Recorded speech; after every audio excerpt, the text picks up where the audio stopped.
தூய்மை இலங்கை செயற்திட்டத்தின் ஓர் அங்கமாக நாடு முழுவதும் 50 பேருந்து நிலையங்களை தூய்மைப்படுத்தல் மற்றும் புனரமைத்தல் செயற்திட்டத்தின் கீழ் அமைக்கப்பட்டுள்ள மாகாண மட்ட குழுவின் முதலாவது கலந்துரையாடல் ஒன்று வடக்கு மாகாண கௌரவ ஆளுநர் வேதராஜகன் அவர்கள் தலைமையில் ஆளுநர் செயலகத்தில் நேற்று நடைபெற்றது. வடக்கு மாகாணத்தில் யாழ்ப்பாணம், நெல்லியடி, பளை, முல்லைத்தீவு, புதுக்குடியிருப்பு, மன்னார், நானாட்டான், வவுனியா, வெங்கலச்செட்டிக்குளம் ஆகிய 9 பேருந்து நிலையங்கள் இந்த திட்டத்தின் கீழ் தெரிவு செய்யப்பட்டுள்ளன. இந்த பேருந்து நிலையங்கள் அமைந்துள்ள பிரதேச செயலாளர் பிரிவு ரீதியாக பிரதேச மட்ட குழுக்கள் அமைக்கப்பட வேண்டும். அவ்வாறு அமைக்கப்பட்ட குழுக்களின் தலைவர்களாக அந்தந்த பிரதேச செயலர்கள் இருப்பார்கள்.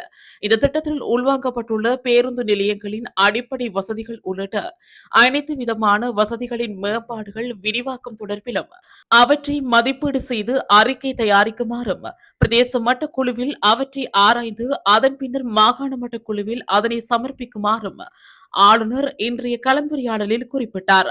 வடக்கின் சகல மாவட்டங்களினதும் பிரதான நகரங்களில் உள்ள பேருந்து நிலையங்கள் தெரிவு செய்யப்பட்டுள்ள போதும் கிளிநொச்சி மாவட்டத்தில் மாத்திரம் கிளிநொச்சி நகர பேருந்து நிலையம் தெரிவு செய்யப்படாமையால் அதனையும் இதில் உள்வாங்குமாறு போக்குவரத்து அமைச்சை கோருவதற்கு இன்றைய கலந்துரையாடலில் தீர்மானிக்கப்பட்டது.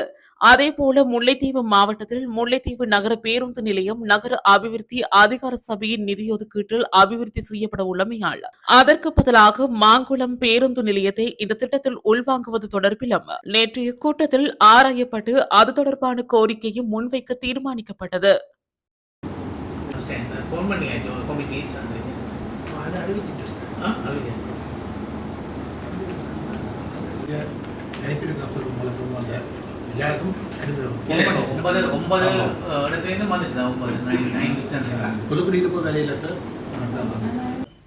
முல்லைத்தீவு மாவட்டத்தில் 2 பஸ் ஸ்டாண்ட் சார் ஒன்று இதுக்கு கீழே தெரிவு செய்யப்பட்டது புதுக்குடியிருப்பு பிரதேசத்தில் வந்து புதுக்குடியிருப்பு இது பஸ் ஸ்டாண்டும் அடுத்தது டவுனில் சார் அந்த புதுசாக கட்டின பஸ் ஸ்டாண்ட் தான் அதுக்காக அதில் எஸ்டிமேட்டில் வந்து இதுக்கு. So once you are constructing a bus holding place or bus stand, you have to decide some kind of a convenient place first.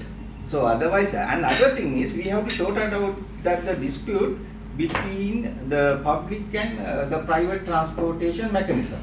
இது போன்ற செய்திகளை உடனுக்குடன் அறிந்து கொள்ள தமிழ் பிளஸ் யூடியூப் சேனலை மறக்காம சப்ஸ்கிரைப் பண்ணுங்க, கமெண்ட் பண்ணுங்க, ஷேர் பண்ணுங்க.